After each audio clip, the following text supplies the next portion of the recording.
Ma famille m'a exclu du mariage de ma sœur et de l'héritage. Invité à dîner pour qu'ils se vantent, je leur ai présenté mon fiancé millionnaire. Un mois plus tard, la vidéo de mon propre mariage est devenue virale. Sans eux. Je me tenais sur le parking de mon immeuble à Lyon, fixant le faire-part qui était arrivé ce matin-là. Les lettres dorées en relief éplaient le nom de ma sœur Victoire à côté de celui d'un certain Jacques, et la date était fixée dans 3 semaines. Je retournais l'enveloppe entre mes mains, cherchant quelque chose qui expliquerait pourquoi cela m'était parvenu par la poste plutôt que par un appel téléphonique ou même un simple SMS. Mon téléphone vibra dans ma poche. Je le sortis pour voir le nom de ma mère s'afficher à l'écran. « Amélie, as-tu reçu le faire-part » Sa voix semblait tendue, comme si elle lisait un script qu'elle avait mémorisé mais auquel elle ne croyait pas oui. « J'allais justement appeler Victoire pour la féliciter, dis-je en me dirigeant vers ma voiture. Il y eut une pause à l'autre bout du fil. J'entendis la voix de mon père en arrière-plan, basse et insistante, bien que je ne puisse distinguer les mots. « En fait, ma chérie, ton père et moi devons te parler de ça, » poursuivit ma mère. « Nous pensons qu'il vaudrait mieux que tu n'assistes pas au mariage. » Je m'arrêtai net. Une femme me bouscula avec une poussette, me lançant un regard irrité quand je ne m'écartais pas assez vite de son chemin. « Comment ça, ne pas assister ?» demandai-je. « C'est ma sœur. » « Nous savons que c'est difficile à entendre, » dit ma mère, ses mots sortant plus rapidement maintenant. « Mais Victoire a travaillé si dur pour ce mariage et elle veut que tout soit parfait. Tu sais comment tu peux être parfois, Amélie. Tu as une façon de tout ramener à toi. Et nous pensons simplement qu'il serait préférable pour tout le monde que tu passes ton tour cette fois-ci. » Je sentis quelque chose de froid s'installer dans ma poitrine. Comment je peux être?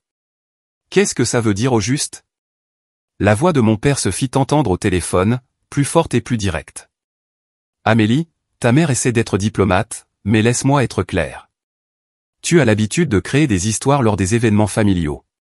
Souviens-toi du Noël d'il y a 2 ans, quand tu t'es disputé avec ton oncle Henri à propos de ses pratiques commerciales, ou du Noël dernier, quand tu as refusé de participer aux photos de famille parce que tu disais te sentir exclu.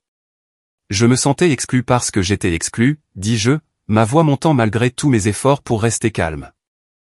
Vous avez tous passé la soirée à parler de la promotion de Victoire pendant que j'étais assise là, à essayer de me joindre à la conversation. Et l'oncle Henri avait recours à des pratiques d'exploitation de la main-d'œuvre. Quelqu'un devait dire quelque chose. Tu vois, c'est exactement de ça que nous parlons, dit mon père. Tu penses toujours avoir raison, et tu as toujours besoin d'imposer ton point de vue. Le mariage de Victoire n'est pas l'endroit pour tes déclarations politiques ou ton besoin d'attention. Je fermai les yeux et pris une profonde inspiration. Je ne ferai jamais rien pour gâcher le mariage de Victoire. Je veux juste être là pour ma sœur. La décision a été prise, dit mon père d'un ton final. Nous t'enverrons des photos après. La ligne se coupa.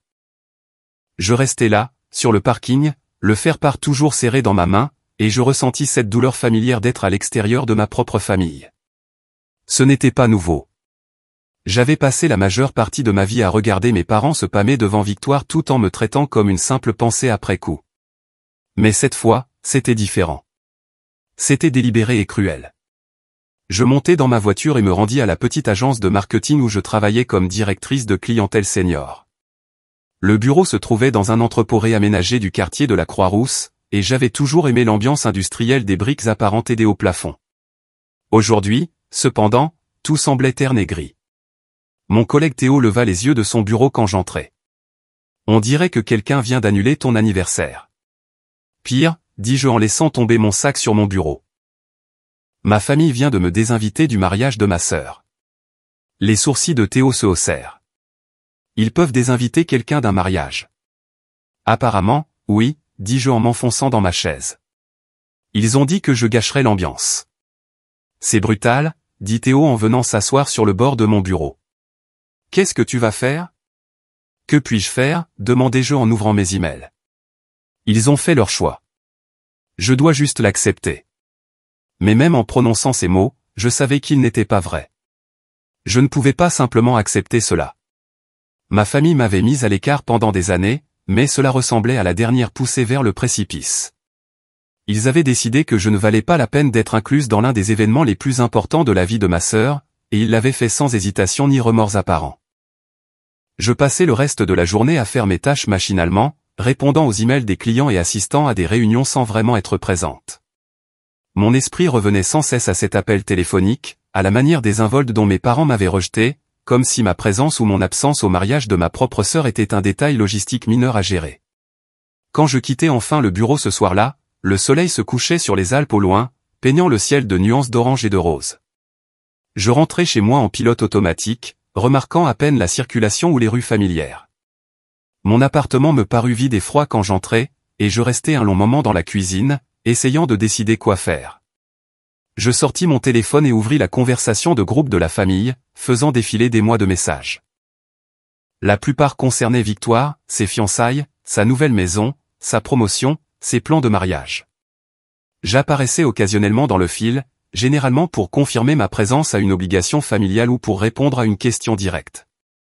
J'étais devenu un fantôme dans ma propre famille, présente mais invisible. Le lendemain matin, je me réveillais avec une étrange sensation de clarté. J'avais passé toute la nuit éveillé, rejouant chaque réunion de famille, chaque fête, chaque moment où j'avais eu l'impression de ne pas être tout à fait à ma place. Le schéma avait toujours été là, mais je l'avais justifié par ma propre sensibilité ou ma tendance à voir des affronts là où il n'y en avait pas. Maintenant, je le voyais pour ce qu'il était, une exclusion systématique qui s'était construite pendant des années. Je suis allé au travail et me suis plongé corps et âme dans mes projets avec une concentration renouvelée. Si ma famille ne m'estimait pas, je trouverais de la valeur ailleurs. Je restais tard au bureau, prenais des clients supplémentaires et me portais volontaire pour des projets que les autres évitaient. Théo remarqua le changement, mais ne dit rien, se contentant de m'apporter un café quand j'avais l'air particulièrement épuisé et de s'assurer que je ne sautais pas le déjeuner. 3 semaines passèrent. Le jour du mariage de Victoire, je me levai tôt et partis pour un long jogging à travers la ville. Je me suis poussé plus fort que d'habitude, essayant de fuir le fait qu'à ce moment même, ma famille se rassemblait pour les photos et les célébrations d'avant-mariage. À midi, sachant que la cérémonie devait commencer, j'étais dans un café du centre-ville, travaillant sur une présentation pour un nouveau client. Mon téléphone vibra de notifications tout au long de l'après-midi. Des publications Instagram de parents, des mises à jour Facebook d'amis de la famille, tous montrant des aperçus du mariage auquel je n'assistais pas. Victoire était magnifique dans une robe ivoire ajustée. Mes parents rayonnaient sur les photos de famille. Tout le monde avait l'air heureux et parfait, et personne ne semblait remarquer ou se soucier de mon absence. J'éteignis mon téléphone et terminai mon travail. Ce soir-là, je me suis offert un dîner dans un petit restaurant italien que je voulais essayer depuis longtemps. Je me suis assise au bar, j'ai mangé d'excellentes pâtes et je me suis dit que tout allait bien. Je me suis dit que ce n'était qu'une déception de plus dans une longue lignée de déceptions et que j'y survivrais comme j'avais survécu à tout le reste. Mais quand je suis rentré chez moi ce soir-là et que je me suis enfin autorisé à regarder les photos du mariage que ma mère m'avait envoyées par SMS, quelque chose s'est brisé en moi. C'était de belles photos, professionnelles, parfaitement éclairées, tout le monde souriant. Et dans chaque photo de groupe, dans chaque arrangement familial, il y avait un espace vide là où j'aurais dû être. Je passais les semaines suivantes dans un étrange brouillard. J'allais au travail, je rentrais chez moi, je retournais au travail. J'arrêtais de consulter la conversation de groupe de la famille. J'arrêtais de répondre aux SMS occasionnels de ma mère me demandant comment j'allais. Je n'étais plus en colère. J'en avais juste fini. Puis, début septembre, je reçus un SMS de ma mère disant qu'il voulait m'emmener dîner. Le message était bref et formel, et quelque chose dans le ton me serra l'estomac d'anxiété. J'ai failli dire non, mais la curiosité l'emporta. J'acceptai de les retrouver dans un restaurant de viande réputé du quartier de la Presqu'île le samedi soir suivant. J'arrivai au restaurant avec 10 minutes d'avance et attendis au bar, sirotant un verre de vin et essayant de calmer mes nerfs. Mes parents entrèrent à leur pile, suivis de Victoire et de son nouveau mari, Jacques. Je ne m'attendais pas à ce que ma sœur soit là, et la vue de son visage heureux et rayonnant me tordit douloureusement la poitrine. « Amélie, ma chérie », dit ma mère en m'embrassant sur la joue avec la même affection mécanique qu'elle m'avait montrée toute ma vie. « Tu as l'air en forme. »« Merci d'être venu », ajouta mon père en me serrant la main comme si j'étais une associée plutôt que sa fille. On nous installa à une table dans un coin, et je me retrouvai positionné au bout, légèrement séparé du reste du groupe. Le symbolisme ne m'échappa pas. La conversation commença par des banalités. Comment allait le travail? Comment allait mon appartement? Avais-je voyagé? Je répondis à leurs questions avec le strict minimum de détails, attendant que la vraie raison de leur invitation se révèle. Cela ne tarda pas. Nous avions à peine fini de commander que mon père se racla la gorge et échangea un regard avec ma mère. « Amélie, nous voulions te parler de quelque chose d'important », commença-t-il, joignant ses mains sur la table devant lui. « Ta mère et moi avons fait un peu de planification successorale et nous avons pensé qu'il était juste de te faire part des décisions que nous avons prises. » Je posai mon verre d'eau avec précaution.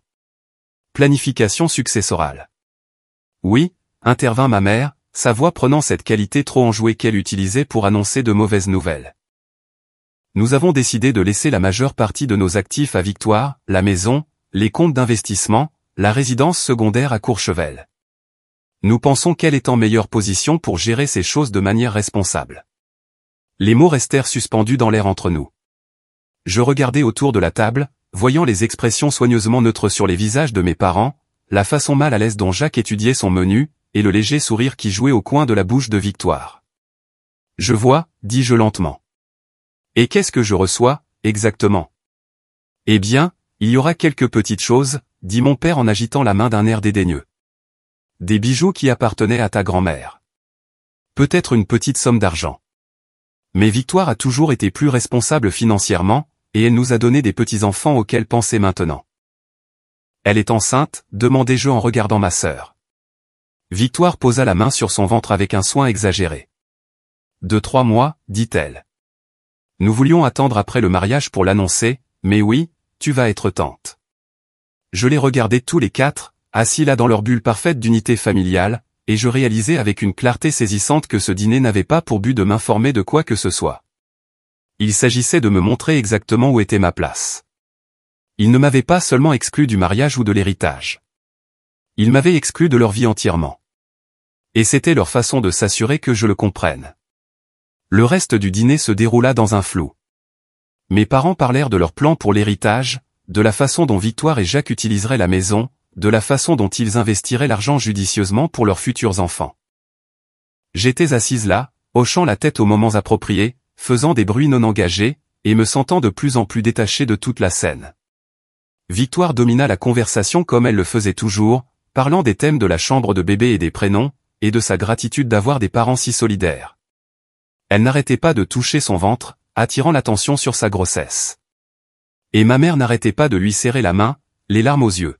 « Nous sommes si bénis, » dit ma mère à un moment donné, « d'avoir une fille si merveilleuse qui a construit une si belle vie. » La comparaison implicite n'était pas subtile. Je n'avais pas construit une belle vie, du moins pas selon leurs critères.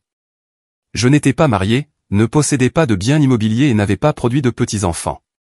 J'étais une déception dans un corps de 30 ans, et ce dîner était leur façon de s'assurer que je le sache. Quand l'addition arriva, mon père fit tout un plat de payer pour tout le monde, y compris moi.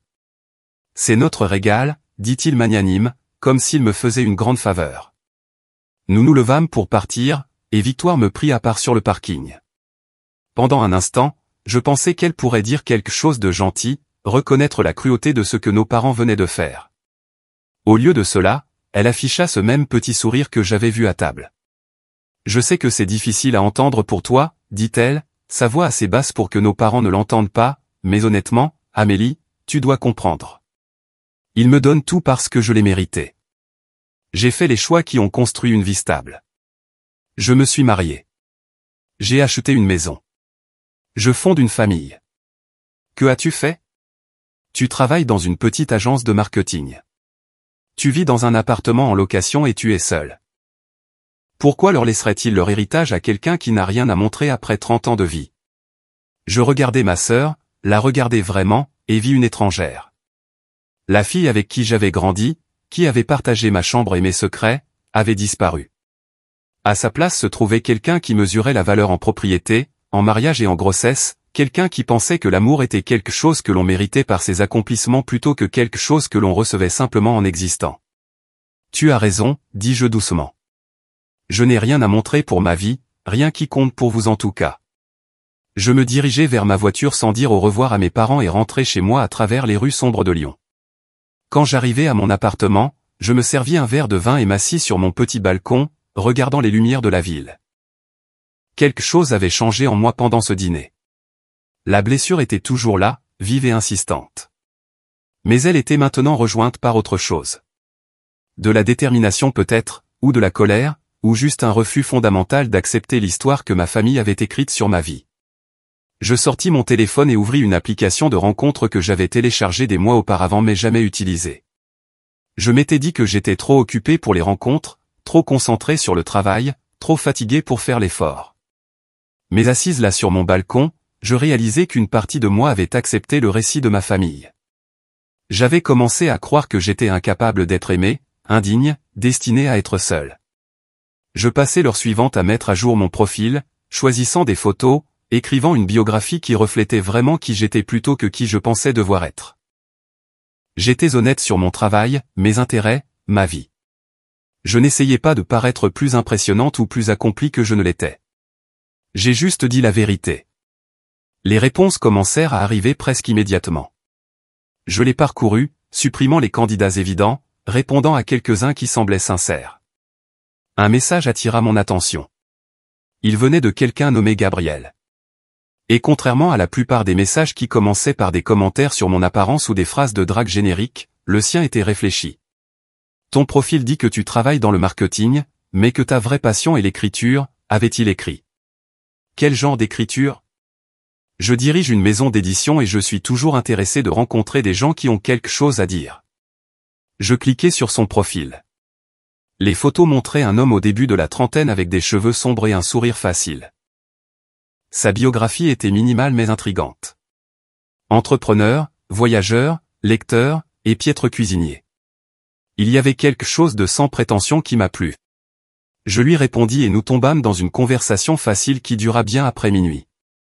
Il posait des questions qui montraient qu'il lisait réellement mes réponses et il partageait des détails sur sa propre vie qui semblaient authentiques plutôt que sélectionnés pour une impression maximale. Quand nous nous sommes finalement souhaité bonne nuit, j'ai réalisé que je souriais pour la première fois depuis des semaines. Nous nous sommes échangés des messages pendant les jours suivants, puis sommes passés aux appels téléphoniques. La voix de Gabriel était chaleureuse et réfléchie, et lui parler, c'était comme parler à quelqu'un que je connaissais depuis des années plutôt que des jours. Il me parla de sa maison d'édition, spécialisée dans les premiers romans et les voies non conventionnelles. Il parla de sa famille à Marseille, de son amour de la randonnée, de son incapacité totale à garder des plantes d'intérieur en vie. Je lui parlais de mon travail, de mes amis, de ma vie à Lyon. Je ne lui parlais pas du mariage, de l'héritage ou du dîner qui m'avait laissé si vide. C'étaient des blessures trop fraîches pour être partagées avec quelqu'un que je connaissais à peine. Nous nous sommes rencontrés en personne un mardi soir dans un bar à vin du centre-ville. J'étais nerveuse, convaincue que la connexion facile que nous avions établie par message et appel s'évaporerait face à la réalité. Au lieu de cela, elle s'est approfondie. Gabriel était exactement celui qu'il s'était présenté, intelligent, gentil, drôle et sincèrement intéressé à écouter autant qu'à parler. Nous sommes restés au bar à vin jusqu'à la fermeture, puis avons marché dans les rues de Lyon pendant encore 1 heure, ne voulant pas que la soirée se termine. Quand il m'a finalement embrassé pour me dire bonne nuit, debout sur le trottoir devant mon immeuble, j'ai ressenti quelque chose que je n'avais pas ressenti depuis longtemps. L'espoir. Gabriel et moi avons entamé une relation avec une facilité surprenante.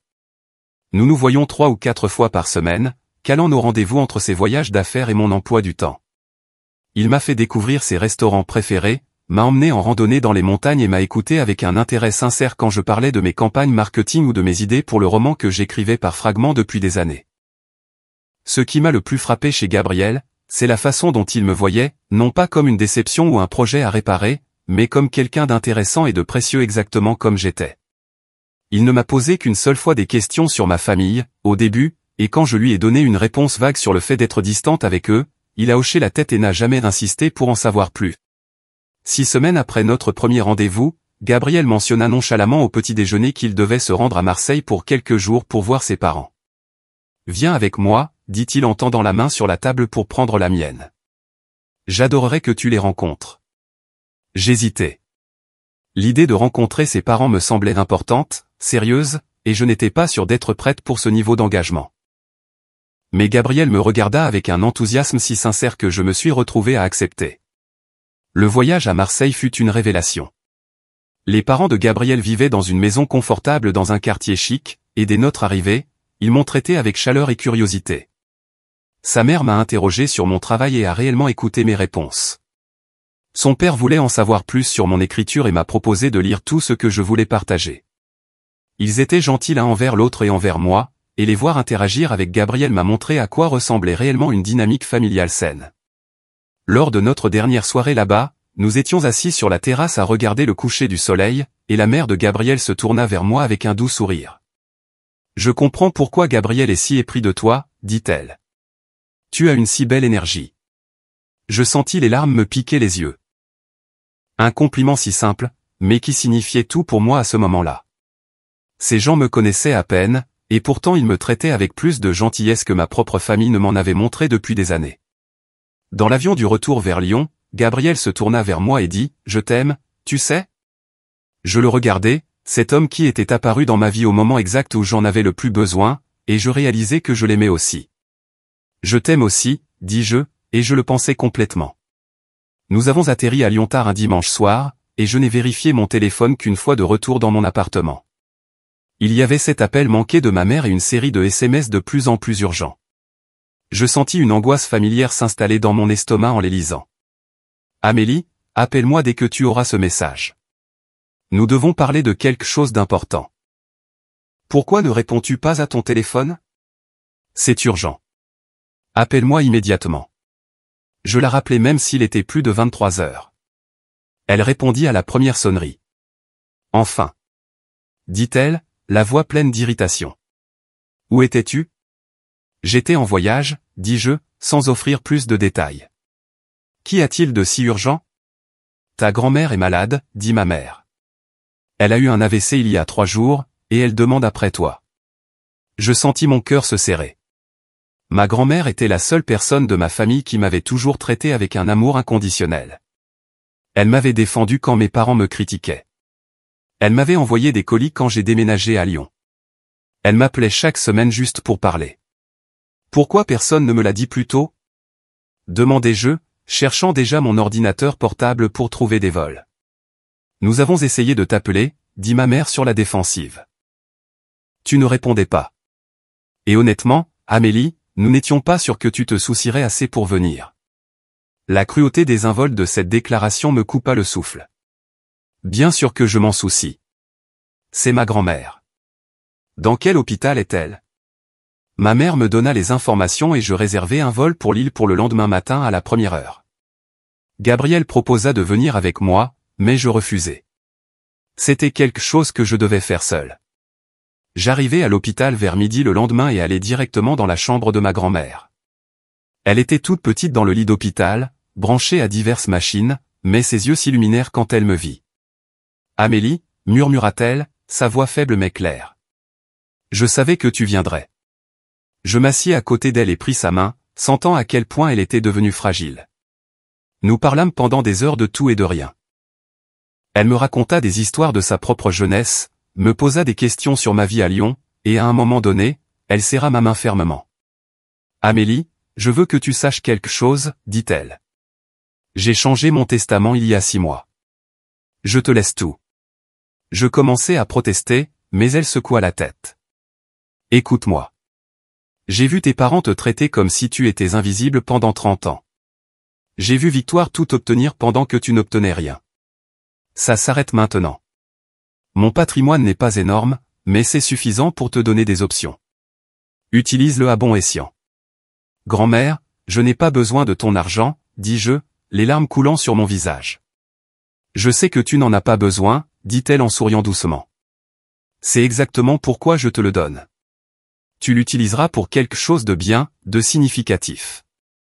Victoire l'ajouterait simplement à sa pile de choses qu'elle a déjà. Mes parents arrivèrent à l'hôpital ce soir-là. Ils semblaient surpris et vaguement agacés de me trouver là, comme si j'empiétais sur leur moment familial privé. Nous avons maintenu une civilité tendue pour le bien de ma grand-mère, mais l'atmosphère dans la pièce était épaisse de ressentiments inexprimés. Je suis resté à Lille pendant 4 jours, passant autant de temps que possible avec ma grand-mère. Mes parents et Victoire venaient à tour de rôle, mais ils ne restaient jamais longtemps. J'ai remarqué à quel point ils semblaient mal à l'aise avec elle, comment ils lui parlaient au lieu de parler avec elle, comment ils vérifiaient constamment leur téléphone et trouvaient des excuses pour partir. Le 4e jour, l'état de ma grand-mère s'aggrava. Je lui tenais la main quand elle s'est éteinte paisiblement et tranquillement, avec moi à ses côtés. Ma mère arriva 20 minutes plus tard et se mit immédiatement à pleurer des larmes dramatiques, mais je remarquai à quelle vitesse elle s'arrêta une fois qu'elle réalisa que personne ne la regardait. Les funérailles étaient prévues une semaine plus tard. Je suis rentré à Lyon pour me préparer et Gabriel m'a accueilli à l'aéroport avec des fleurs et une offre d'assister aux funérailles avec moi. J'ai failli dire non, voulant le protéger de ma dynamique familiale toxique. Mais quelque chose me fit reconsidérer. En fait, dis-je, une idée se formant dans mon esprit, j'adorerais que tu viennes. Il y a quelque chose que tu dois savoir d'abord, cependant. Je lui ai tout raconté au dîner ce soir-là. L'exclusion du mariage, l'annonce de l'héritage, les années à me sentir comme une étrangère dans ma propre famille. Gabriel écouta sans m'interrompre, son expression s'assombrissant au fur et à mesure que je parlais. Quand j'eus fini de parler, Gabriel resta silencieux un long moment. Puis il tendit la main sur la table et prit mes deux mains dans les siennes. « Je suis vraiment désolé que tu aies dû gérer ça toute seule, dit-il. Et je suis reconnaissant que tu m'aies fait assez confiance pour me le dire. Je veux te soutenir à travers ça de toutes les manières possibles. Il y a autre chose que tu devrais probablement savoir, dis-je en prenant une profonde inspiration. Ma grand-mère m'a laissé tout son patrimoine. Je l'ai appris hier quand son notaire m'a contacté. C'est environ 3 millions d'euros. Les sourcils de Gabriel se haussèrent légèrement, mais son expression ne changea pas autrement. C'est merveilleux, Amélie. Elle t'aimait manifestement beaucoup et voulait s'assurer que tu sois prise en charge. Mes parents ne le savent pas encore, continuai-je. Ils supposent que le patrimoine ira à Victoire ou sera au moins partagé entre nous. Ils vont perdre la tête quand ils l'apprendront. Bien, dit simplement Gabriel. Ils devraient perdre la tête. Ils t'ont traité terriblement et ils méritent de voir que leur comportement a des conséquences. Nous sommes allés à Lille ensemble la semaine suivante pour les funérailles. Elles ont eu lieu dans une petite église de la banlieue où ma grand-mère avait vécu pendant 40 ans. Le service était beau et triste, rempli de gens qui l'avaient aimé sincèrement plutôt que pour ce qu'elle pouvait leur donner. Mes parents ont à peine reconnu Gabriel quand je le leur ai présenté avant le service. Mon père lui a serré la main de manière protocolaire, et ma mère a souri de ce sourire pincé qu'elle réservait aux gens qu'elle considérait comme indignes de son attention. Victoire le toisa de haut en bas avec une évaluation à peine dissimulée, puis se détourna sans parler. Les funérailles se déroulèrent sans incident, mais je sentais la tension monter vers le moment inévitable où le testament de ma grand-mère serait lu. Le notaire avait fixé un rendez-vous à son étude pour le lendemain après-midi, juste après l'enterrement. Ce soir-là, je dînais avec Gabriel à notre hôtel. Il avait été silencieux toute la journée, observant mes interactions familiales avec une expression pensive. « Ta famille est encore pire que ce que tu as décrit, dit-il finalement. La façon dont il te parle, ou plutôt la façon dont il ne te parle pas. C'est comme si tu étais un fantôme qu'ils reconnaissent occasionnellement par obligation. C'est exactement ce que je ressens, dis-je, reconnaissante d'avoir quelqu'un qui comprenait. Je me suis senti comme ça toute ma vie. » Gabriel resta silencieux un autre moment, puis sourit. « J'ai une idée. C'est peut-être un peu fou, mais je pense que tu vas aimer. » Il exposa son plan, et à chaque mot, mon propre sourire s'élargit. C'était audacieux et dramatique et probablement un peu mesquin. C'était aussi parfait. « Tu es sûr ? » demandai-je. « C'est une grande étape. » « Je n'ai jamais été plus sûr de quoi que ce soit, » dit Gabriel en sortant une petite boîte en velours de sa poche. J'allais attendre un moment plus romantique, mais le timing est tout, et celui-ci me semble parfait. « Amélie, veux-tu m'épouser ?» Je regardai la bague, un magnifique saphir entouré de diamants, et je sentis une vague d'émotion si forte qu'elle faillit me renverser. Cet homme, qui me connaissait depuis moins de 3 mois, m'offrait tout ce que ma famille ne m'avait jamais donné, une acceptation inconditionnelle, un amour sincère et un partenariat basé sur le respect mutuel. « Oui, dis-je, puis je ris de l'absurdité et de la perfection du moment. « Oui, absolument, oui. » Nous avons passé le reste de la soirée à faire des plans. Gabriel a passé des appels à des gens qu'il connaissait, tirant des ficelles dont je ne soupçonnais même pas l'existence. Au moment de nous coucher, tout était arrangé. Le lendemain matin, nous nous sommes rendus à l'étude du notaire pour la lecture du testament. Mes parents et Victoire étaient déjà là, assis dans des fauteuils en cuir d'apparence coûteuse et discutant de la valeur des propriétés. Ils levèrent à peine les yeux quand Gabriel et moi sommes entrés. Le notaire, un homme distingué plus âgé nommé Robert, nous a salués formellement et a demandé à tout le monde de s'asseoir. Il ouvrit le dossier contenant le testament de ma grand-mère et commença à lire d'un ton mesuré et professionnel. La première section détaillait quelques petits legs à diverses œuvres de charité et amis. Mes parents écoutaient avec des expressions patientes, attendant clairement la partie importante. Victoire vérifia son téléphone 2 fois. Puis Robert arriva à la section concernant le patrimoine principal. À ma petite fille Amélie, je lègue l'intégralité de mon patrimoine restant, y compris tous les actifs financiers, les biens immobiliers et les possessions personnelles. Elle aura le contrôle total de ses actifs sans aucune restriction ni condition. La pièce devint silencieuse. Le visage de ma mère devint blanc, puis rouge. La bouche de mon père s'ouvrit et se ferma sans produire de son. Victoire se leva si rapidement que sa chaise faillit basculer. « Ce n'est pas possible, » dit mon père, retrouvant sa voix le premier. « Il doit y avoir une erreur. »« Il n'y a pas d'erreur, » dit Robert calmement. « Votre mère était très claire sur ses souhaits. Elle a mis à jour son testament il y a 6 mois spécifiquement pour s'assurer que son patrimoine irait à Amélie. »« Mais pourquoi ?» exigea ma mère, se tournant vers moi comme si je lui avais personnellement volé quelque chose. « Que as-tu fait pour la manipuler ?»« Je n'ai rien fait, » dis-je doucement. « J'ai juste passé du temps avec elle. Je l'appelais chaque semaine. Je lui rendais visite quand j'étais en ville. Je l'aimais. »« C'est ridicule, » dit Victoire, la voix tremblante de rage. « Tu ne mérites pas cet argent. Tu n'as rien fait de ta vie. Nous devrions contester le testament. »« Vous pouvez certainement essayer, » dit Robert, toujours calme. « Mais je peux vous assurer que votre grand-mère était tout à fait saine d'esprit lorsqu'elle a fait ces changements. Elle avait anticipé qu'il pourrait y avoir des objections et elle a laissé une documentation détaillée expliquant son raisonnement. Voulez-vous que je lise cette partie aussi ? » Mon père agita la main dans un renvoi colérique. « Ce ne sera pas nécessaire. C'est clairement une trahison de toute notre famille. Amélie, j'espère que tu es fière de toi. »« En fait, oui, » dis-je en me levant. Gabrielle se leva avec moi et je sentis sa main sur mon dos, solide et encourageante. Et j'ai une annonce qui semble appropriée à partager maintenant. Gabrielle et moi sommes fiancés. Je levai la main, laissant le saphir capter la lumière. Ma mère eut un petit hoquet. Le visage de Victoire se tordit en quelque chose de laid. « Fiancé ?» dit ma mère faiblement. « Depuis quand ?»« Depuis hier soir, » dis-je. « Et nous nous marions dans 4 semaines. Ce sera une petite cérémonie, très intime. Malheureusement, nous avons un espace limité, donc nous ne pouvons inviter que nos amis et notre famille les plus proches. Vous comprenez ? » L'implication était claire. Il n'était pas invité. Il serait exclu comme il m'avait exclu.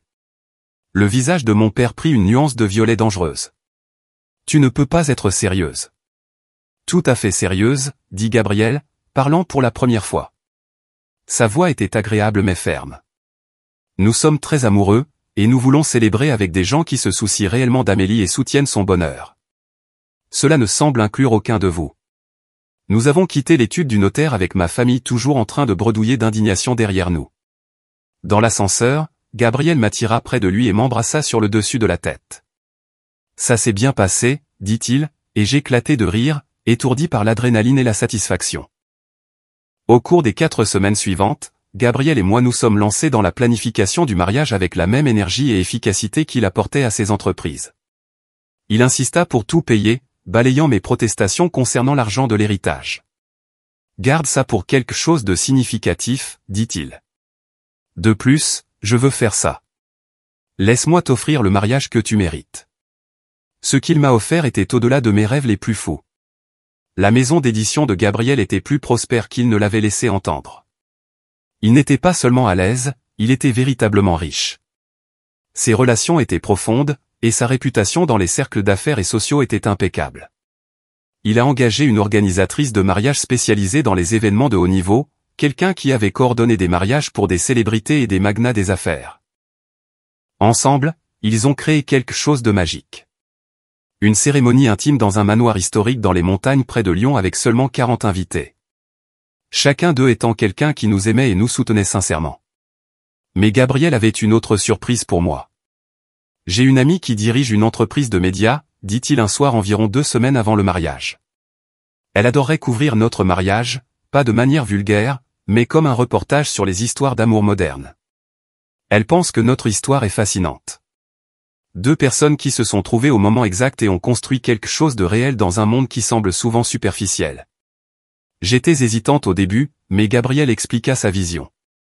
Il ne s'agissait pas de se vanter ou de chercher l'attention.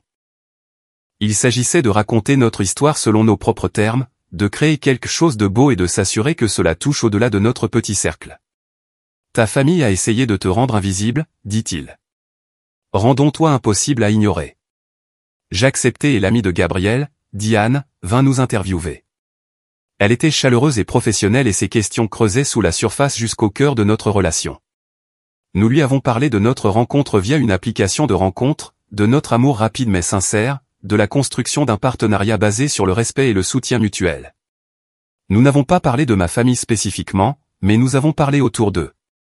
Nous avons discuté de l'importance de choisir ses proches plutôt que d'être coincé avec ceux qui vous sont assignés par la biologie. Nous avons parlé de la façon dont l'amour devrait être inconditionnel et le soutien indéfectible. Diane a adoré. Elle nous a promis que le reportage serait magnifique et serait diffusé sur les réseaux sociaux de sa plateforme ainsi que sur leur site web. Compte tenu de leur immense audience, elle s'attendait à ce qu'il atteigne des millions de personnes. La semaine avant le mariage, ma mère appela. J'ai failli ne pas répondre, mais la curiosité l'emporta. Amélie, nous devons parler de ce mariage, dit-elle, la voix tendue. Tu ne peux pas sérieusement exclure ta propre famille de ton mariage. Je le peux, et je le fais, dis-je calmement. Vous m'avez exclu du mariage de Victoire parce que vous avez dit que je gâcherais l'ambiance. Je vous offre la même courtoisie. C'était différent, protesta ma mère. Nous essayons de protéger le jour spécial de Victoire. Et je protège le mien, dis-je. La différence est que mes préoccupations sont basées sur votre comportement réel, pas sur des problèmes imaginaires que j'ai inventés. Vous avez passé des années à me faire sentir mal à l'aise dans ma propre famille. Maintenant, vous allez ressentir ce que c'est. Tu es vindicative et mesquine, dit ma mère, sa voix s'élevant. C'est exactement le genre de comportement qui nous fait douter de ton jugement. Alors je suppose que c'est une bonne chose que vous n'ayez pas à en être témoin en personne, dis-je. Je dois y aller. J'ai les derniers essayages de robes et les dégustations et toutes ces choses de mariage que vous ne pensiez pas que j'étais capable d'avoir. Je raccrochai avant qu'elle ne puisse répondre. Gabrielle, qui avait écouté depuis l'autre pièce, entra et me serra dans ses bras. Tu as géré ça parfaitement, dit-il. Est-ce que ça va? Je vais plus que bien, dis-je, surprise de réaliser que c'était vrai. Pour la première fois de ma vie, j'ai l'impression d'être exactement là où je suis censé être. Le jour du mariage arriva avec un temps parfait, un air d'automne frais, un soleil éclatant, les montagnes au loin peintes de feuilles d'or et de rouge. Le manoir où nous avons tenu la cérémonie était magnifique. Murs de pierre, fenêtres en arche et un parc qui semblait sorti d'un conte de fées. Diane et son équipe étaient là avec des caméras, mais ils étaient si discrets que je les ai à peine remarqués. Ils ont tout capturé. Moi me préparant avec mes amis, Gabrielle attendant à l'hôtel les larmes aux yeux. La cérémonie elle-même, qui était personnelle et significative, la réception où nous avons dansé jusqu'à minuit sous des guirlandes lumineuses et les étoiles. Nos vœux étaient simples mais profonds. Gabrielle promit de toujours me voir, de toujours m'estimer, de construire une vie avec moi basée sur le partenariat et l'égalité. Je promis de lui faire confiance, de m'ouvrir à l'amour qu'il offrait, d'être assez courageuse pour accepter que je méritais de bonnes choses. Quand nous nous sommes embrassés en tant que mari et femme, nos invités ont éclaté en applaudissements et en acclamations. J'ai regardé la foule de personnes qui étaient venues célébrer avec nous et j'ai ressenti une gratitude immense. C'étaient des gens qui avaient choisi d'être dans ma vie, qui me soutenaient non pas parce qu'ils le devaient, mais parce qu'ils le voulaient. La réception était parfaite. La nourriture était incroyable. La musique était exactement ce que nous voulions. Et chaque détail reflétait nos personnalités et notre relation. Gabrielle a porté un toast qui a fait rire et pleurer tout le monde, parlant de la façon dont j'avais changé sa vie et l'avait fait croire au destin. Ma meilleure amie de l'université a également porté un toast, racontant comment elle m'avait vu lutter avec ma famille pendant des années, et combien elle était heureuse de me voir enfin me choisir et construire une vie remplie d'amour véritable et de soutien sincère. Nous sommes restés jusqu'au départ du dernier invité, ne voulant pas que la journée se termine. Quand nous avons finalement dit au revoir à Diane et à son équipe, elle nous a promis que le reportage serait mis en ligne le lundi matin. Ça va être énorme, dit-elle en nous serrant tous les deux dans ses bras. Votre histoire est exactement ce que les gens ont besoin de voir en ce moment. Un amour vrai, une connexion réelle, de vraies personnes choisissant le bonheur plutôt que l'obligation. Gabriel et moi avons passé notre nuit de noces au manoir. Et le lendemain, nous nous sommes envolés pour l'Italie pour une lune de miel de 2 semaines. Nous avons éteint nos téléphones et nous sommes déconnectés du monde, passant nos journées à explorer des villes anciennes et nos nuits à parler de notre avenir. Ce n'est qu'assis à un café à Rome, exactement une semaine après notre mariage, que Gabriel a suggéré que nous vérifiions nos téléphones. Le reportage de Diane devrait être en ligne maintenant, dit-il. Ça pourrait être amusant de voir le résultat. J'allumai mon téléphone et regardai les notifications affluer. Des centaines, puis des milliers. Mes réseaux sociaux avaient explosé. Le reportage de mariage n'était pas seulement en ligne, il était devenu viral. Assise dans ce café romain, je fixais l'écran de mon téléphone tandis que les chiffres continuaient de grimper. Le reportage que Diane avait créé n'était pas seulement populaire, il était devenu un phénomène. Sa plateforme médiatique comptait plus de 10 millions d'abonnés, et la publication présentant notre mariage avait déjà été vue plus de 5 millions de fois en moins d'une semaine. Les commentaires étaient écrasantes. Des milliers de personnes partageant leurs propres histoires de rejet familial, de choix de soi, de trouver l'amour après la perte. Les gens taguaient leurs amis, partageaient la publication sur leur propre page, et disséquaient chaque détail du mariage avec enthousiasme et une joie sincère. Mais ce n'était pas seulement les chiffres qui m'ont stupéfié. De grands médias avaient repris l'histoire. Des sites web de divertissement publiaient des articles sur le mariage qui définit la romance moderne. Des magazines de style de vie demandaient des interviews. Des blogueurs de mode analysaient ma robe et l'esthétique du mariage. Le titre qui revenait sans cesse était une variation de Le magnate de l'édition Gabriel Lambert épouse une directrice marketing lors d'un mariage époustouflant dans les montagnes. C'est à ce moment-là que j'ai appris à quel point l'entreprise de Gabriel était réellement prospère. Les articles détaillaient le chiffre d'affaires de sa société, ses biens immobiliers, sa réputation comme l'un des célibataires les plus convoités du pays avant de me rencontrer. « Pourquoi ne m'as-tu pas dit à quel point tu étais riche ?» demandai-je, levant les yeux de mon téléphone pour rencontrer son regard amusé. Gabriel haussa les épaules en sirotant son expresso. « Est-ce que ça aurait changé quelque chose ?»« Non, admis-je, mais j'ai l'impression que c'est quelque chose que l'on mentionne généralement à la personne que l'on va épouser. » « Je voulais que tu tombes amoureuse de moi, pas de mon compte en banque, dit-il simplement. Et je voulais m'assurer que tu saches que je t'aimais pour qui tu es exactement, pas pour un lien potentiel avec ta famille ou ton propre argent. » Au moment où il aurait été naturel de discuter des finances en détail, nous étions déjà en train de planifier un mariage, et cela semblait moins important que tout le reste que nous construisions ensemble. Je tendis la main sur la table pour prendre la sienne. « Tu as raison. Ça n'a pas d'importance, mais c'est un peu surréaliste de voir Internet découvrir que mon mari est essentiellement un magnate millionnaire. » « Multimillionnaire, corrigea Gabriel avec un sourire. Soyons précis. Et tu es maintenant ma femme, ce qui te rend assez riche toi-même, même sans l'héritage de ta grand-mère. Mon téléphone vibra à nouveau et je jetai un coup d'œil pour voir un SMS de Théo au travail. Amélie, je ne sais pas si tu as vu Internet dernièrement, mais tu es un peu célèbre. Ma copine m'a montré ce reportage de mariage et j'ai fait, c'est ma collègue. Appelle-moi quand tu rentres. Tout le monde ici perd la tête. D'autres messages suivirent, des amis de l'université, d'anciens collègues, des gens à qui je n'avais pas parlé depuis des années, tous me contactant pour me féliciter ou exprimer leur étonnement face à la couverture médiatique du mariage. L'attention était flatteuse, mais aussi légèrement écrasante. Puis j'ai vu les messages de ma famille. Ma mère avait envoyé un long SMS qui commençait par « Je n'arrive pas à croire que tu nous humilies de cette façon » et se transformait en accusation de recherche d'attention et de manipulation.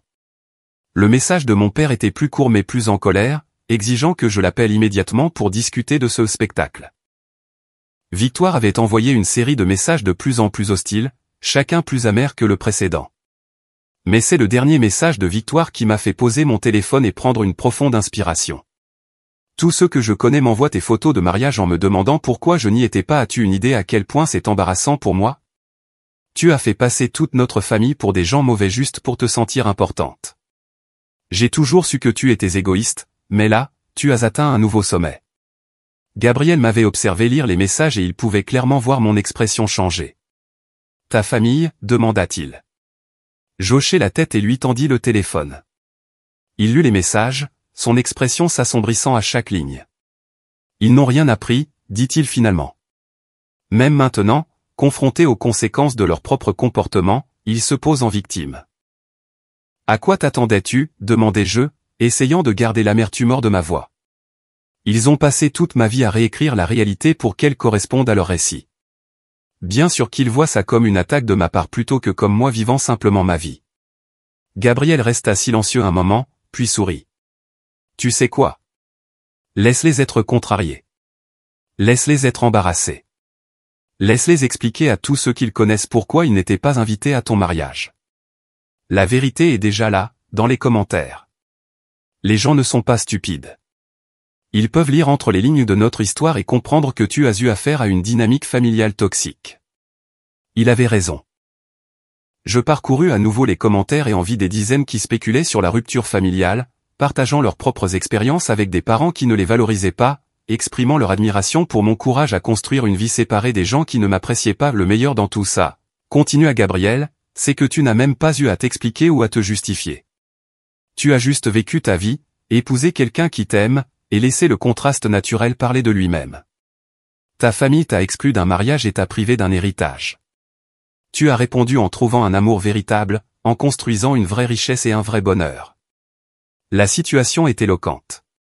Nous sommes restés en Italie une semaine de plus, et j'ai pris la décision consciente d'arrêter de vérifier mon téléphone de manière obsessionnelle. L'attention virale s'estomperait éventuellement, et en attendant, j'étais en lune de miel avec mon mari. C'est là que devait se concentrer mon attention. Quand nous sommes finalement rentrés à Lyon, la réalité nous attendait. Je suis retourné au travail pour trouver mon bureau couvert de fleurs et de cartes de félicitations de collègues et de clients.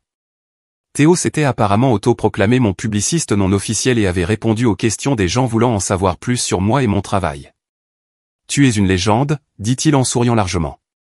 Le nombre de nouvelles demandes de clients qui te mentionnent par ton nom est fou. Notre patron est ravi. Tu vas probablement avoir une promotion grâce à ça. Il avait raison. 2 semaines plus tard, on m'offrit un poste d'associé dans l'entreprise avec une augmentation de salaire significative et une participation au capital. Le mariage viral avait par inadvertance rehaussé mon profil professionnel, et les clients voulaient travailler avec quelqu'un qui savait clairement comment créer des récits captivants et une résonance émotionnelle. L'entreprise de Gabriel en a également bénéficié. Sa maison d'édition a vu une augmentation des soumissions de manuscrits d'auteurs débutants qui avaient lu son soutien aux voix non conventionnelles et voulaient travailler avec lui. Plusieurs des auteurs que nous avons fini par signer ont spécifiquement mentionné avoir été inspirés par notre histoire d'amour. Mais le véritable moment de vérité est arrivé 6 semaines après le mariage, lorsque Gabriel et moi avons assisté à un événement de l'industrie de l'édition à Paris. C'était une soirée de gala dans un grand hôtel du centre-ville et Gabriel avait été invité à prendre la parole lors d'une table ronde sur l'avenir de l'édition indépendante. J'attendais nos verres près du bar quand j'entendis une voix familière derrière moi. Tiens, si ce n'est pas la célèbre Amélie. Je me retournai pour voir Victoire, vêtue d'une robe de cocktail bleu marine qui coûtait probablement plus cher que mon ancien loyer mensuel. Elle avait l'air plus mince que dans mon souvenir, et il y avait quelque chose de cassant dans son sourire. Victoire, dis-je d'un ton neutre. Qu'est-ce que tu fais ici? Le cabinet de Jacques s'occupe de quelques affaires juridiques pour des éditeurs, dit-elle en faisant un geste vague vers la foule. Nous avons été invités. Je ne m'attendais pas à te croiser, même si j'aurais dû m'y attendre. Tu es apparemment une sacrée célébrité maintenant. Il y avait du venin dans sa voix, mais en dessous, j'entendais autre chose. De l'envie peut-être, ou du regret. Je suis juste là pour soutenir Gabriel, dis-je en prenant les verres du barman et en me préparant à partir. Tu l'as vraiment fait, n'est-ce pas, dit Victoire, et il y avait une étrange qualité dans sa voix maintenant, presque interrogative. Tu es passé de la déception familiale à être marié à un millionnaire avec un mariage viral et une carrière réussie. Comment est-ce que ça arrive? Je regardais ma sœur, la regardais vraiment, et vis quelqu'un qui avait construit toute son identité sur le fait d'être la favorite, la réussie, celle qui faisait tout bien. Et maintenant, cette fondation s'effritait parce que la sœur qu'elle avait rejetée comme sans valeur s'était retrouvée avec une vie qui semblait meilleure que la sienne. C'est arrivé parce que j'ai arrêté d'attendre votre approbation, dis-je doucement. J'ai arrêté de mesurer ma valeur selon vos critères. J'ai construit une vie basée sur ce qui me rendait heureuse plutôt que sur ce qui vous rendrait, toi, maman et papa, fiers. Et j'ai trouvé quelqu'un qui m'aime pour qui je suis exactement, pas pour ce que je peux faire pour lui ou pour l'image que je lui donne. Victoire tressaillit comme si je l'avais giflé. Tu te crois meilleur que nous maintenant? Non, dis-je, et je le pensais. Je pense juste que nous voulons des choses différentes. Tu voulais le grand mariage dont tout le monde parlerait, la maison impressionnante, l'image de la famille parfaite. Je voulais une connexion sincère et un amour véritable. Nous avons toutes les deux obtenu ce que nous voulions. La différence, c'est que je suis heureuse de ce que j'ai obtenu. Je m'éloignai avant qu'elle ne puisse répondre, ramenant les verres là où Gabriel se tenait avec un groupe de collègues. Il vit mon visage et s'excusa immédiatement, me prenant à part. « Que s'est-il passé ?» demanda-t-il. « J'ai croisé Victoire, dis-je. Elle est ici avec son mari. C'était bizarre et triste, et en fait, j'ai pitié d'elle, ce à quoi je ne m'attendais pas. Gabriel m'attira près de lui. Tu as le droit d'avoir des sentiments compliqués à propos de ta famille. Ils sont toujours ta famille, même s'ils ne sont pas bons pour toi. La table ronde commença quelques minutes plus tard, et je trouvai une place près de l'avant pour regarder Gabriel parler. Il était articulé et passionné, discutant de l'importance des voix diverses dans l'édition et de la responsabilité de ceux qui ont des plateformes d'amplifier les histoires qui, autrement, resteraient inaudibles. Pendant la session de questions-réponses, quelqu'un l'interrogea sur le mariage viral et s'il s'inquiétait de mélanger sa vie personnelle avec sa réputation professionnelle. Gabriel sourit et me trouva dans le public. Ma femme et moi n'avions pas l'intention de créer un moment viral, dit-il. Nous voulions juste célébrer notre amour avec des gens qui nous soutenaient. Le fait que notre histoire ait résonné avec tant de gens me dit qu'il y a un réel désir de récits authentiques sur l'amour, la famille et le choix de soi. C'est exactement le genre de choses que ma société veut publier et promouvoir. Donc non, je ne m'inquiète pas du mélange du personnel et du professionnel. Je pense que l'authenticité dans tous les domaines de la vie est quelque chose qui vaut la peine d'être recherché. Le public applaudit et je sentis les larmes me piquer les yeux. Cet homme me comprenait complètement et n'avait pas peur de défendre nos choix publiquement. Après la fin de la table ronde, Gabriel et moi nous sommes mêlés aux autres participants. Plusieurs personnes nous ont approchés pour nous féliciter pour le mariage et pour discuter de collaborations commerciales potentielles. Je parlais à un agent littéraire de stratégie marketing quand j'ai vu mes parents de l'autre côté de la pièce. Ils ne m'avaient pas encore vu. Ils se tenaient avec un groupe de professionnels bien habillés, et mon père tenait le crachoir comme il le faisait toujours, gestes expansifs et rires bruyants. Ma mère se tenait à ses côtés avec ce sourire de circonstance qu'elle arborait lors des événements sociaux. Puis ma mère jeta un coup d'œil à travers la pièce et nos regards se croisèrent. Je vis son expression passer de la neutralité agréable au choc, puis à quelque chose qui ressemblait presque à de la peur. Elle dit quelque chose à mon père, qui se tourna pour me regarder. Son visage devint rouge. Ils commencèrent à marcher vers moi et je sentis Gabriel se matérialiser à mes côtés, sa main sur mon dos. « Amélie, nous devons parler », dit mon père sans préambule quand ils nous atteignirent. « En privé. » « Tout ce que vous avez à me dire, vous pouvez le dire devant mon mari, » répondis-je calmement. Ma mère regarda nerveusement autour d'elle, clairement consciente que les gens observaient. « Ce n'est pas l'endroit pour une discussion de famille. »« Vous avez raison, » approuvai-je. « Ce n'est pas l'endroit. Le restaurant où vous m'avez dit que j'étais déshéritée ne l'était pas non plus, mais ça ne vous a pas arrêté. Que voulez-vous ? » La mâchoire de mon père se serra. « Nous voulons que tu arrêtes d'embarrasser cette famille. Ce spectacle de mariage, la couverture médiatique, nous faire passer pour des méchants dans ton petit conte de fées.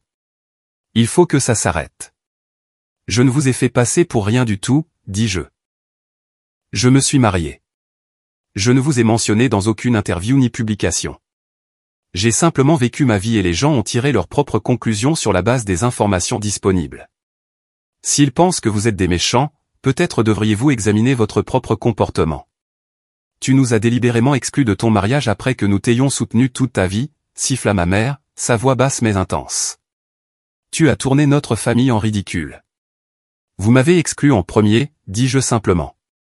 Du mariage de Victoire, de l'héritage, du respect et de l'amour de base que des parents devraient montrer à leurs enfants. J'ai juste décidé que je n'avais pas besoin dans ma vie de gens qui me traitaient comme si je n'avais aucune valeur. Tu n'as jamais été sans valeur, dit mon père.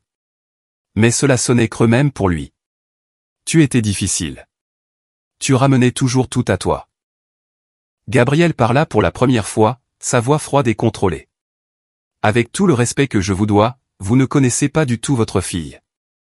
Amélie est la personne la moins égocentrique que j'ai jamais rencontrée. Elle a passé 30 ans à essayer de gagner votre approbation en se faisant plus petite, plus silencieuse et moins exigeante. Vous avez interprété sa douleur comme de l'égoïsme parce que c'était plus facile que de reconnaître vos propres échecs en tant que parent. Le visage de mon père devint d'un rouge plus profond. Pour qui vous prenez-vous pour nous parler comme ça? Je suis l'homme qui aime assez votre fille pour la voir clairement, dit Gabriel. Je suis l'homme qui va construire une vie avec elle, soutenir ses rêves et lui donner la famille qu'elle mérite. Et je suis l'homme qui va s'assurer qu'elle n'aura jamais à mendier des miettes d'affection de la part de gens qui auraient dû la lui donner librement. La petite foule qui s'était rassemblée autour de nous était silencieuse. Ma mère avait l'air de pouvoir pleurer, mais je soupçonnais que c'était plus par embarras que par émotion sincère. Mon père avait l'air de vouloir frapper quelqu'un, mais savait qu'il ne pouvait pas. Pas ici. Pas devant des témoins. Vous allez le regretter, dit finalement mon père. Tous les deux. La seule chose que je regrette, dis-je doucement, ce sont les 30 années que j'ai passées à penser qu'il y avait quelque chose qui n'allait pas chez moi au lieu de reconnaître que c'était vous qui étiez brisé. Mais je ne le regrette plus. Chaque moment douloureux m'a mené ici, à cette vie, avec cet homme, et je ne le changerai pas, même si je le pouvais. Je pris la main de Gabriel et m'éloignai de mes parents pour ce que je savais être la dernière fois. Derrière nous, j'entendis ma mère dire quelque chose à mon père, la voix tremblante. Mais je ne me retournai pas. J'en avais fini de regarder en arrière. Gabriel et moi avons quitté l'événement peu de temps après et avons marché le long des quais de la Seine, sans parler, juste en étant ensemble. Les lumières de la ville se reflétaient sur l'eau, et la nuit était fraîche et claire. « Est-ce que ça va ?» demanda finalement Gabriel. « Je vais plus que bien, dis-je, surprise de constater que c'était complètement vrai. Ça aurait dû être dévastateur de les revoir, de les entendre refuser encore de prendre leurs responsabilités. Mais ça ne l'a pas été. C'était juste triste. Ils vont passer le reste de leur vie à être exactement qui ils sont, et je vais passer le reste de la mienne à être libre d'eux. » Dans les semaines qui ont suivi, les conséquences du comportement de ma famille sont devenues de plus en plus apparentes. La grossesse de Victoire s'est terminée par une fausse couche et au lieu de se rassembler pour la soutenir, mes parents se sont concentrés sur leur propre embarras social dû à la situation du mariage viral. Le stress a fracturé leur relation avec Victoire et Jacques, qui ont commencé à voir des schémas qu'ils avaient précédemment ignorés. La vie parfaite de Victoire a commencé à montrer ses fissures, et en moins de 6 mois, elle et Jacques se sont séparés. Mes parents, désespérés de maintenir les apparences, ont jeté de l'argent sur les problèmes de Victoire au lieu d'offrir un véritable soutien émotionnel, et la distance entre eux s'est creusée. Ils sont devenus connus dans leurs cercles sociaux comme la famille de cette histoire de mariage viral, les parents qui ont perdu leur fille par leur propre cruauté, et aucune somme de dons de charité ou d'apparition mondaine ne pouvait réhabiliter leur réputation. En repensant à tout cela maintenant, je réalise que la vengeance n'a jamais consisté à les blesser comme ils m'ont blessé. Il s'agissait de construire quelque chose de si beau et de si réel que leur rejet ne pouvait pas l'atteindre. Gabriel et moi avons construit notre vie sur des fondations de respect mutuel et d'amour sincère. Et c'était la plus grande vengeance de toutes, prouver que je n'avais pas besoin d'eux, que je pouvais m'épanouir sans leur approbation, et que le bonheur n'était pas quelque chose qu'ils pouvaient donner ou enlever. Parfois, la meilleure vengeance est simplement de bien vivre, d'aimer sans réserve et de laisser la vérité parler d'elle-même.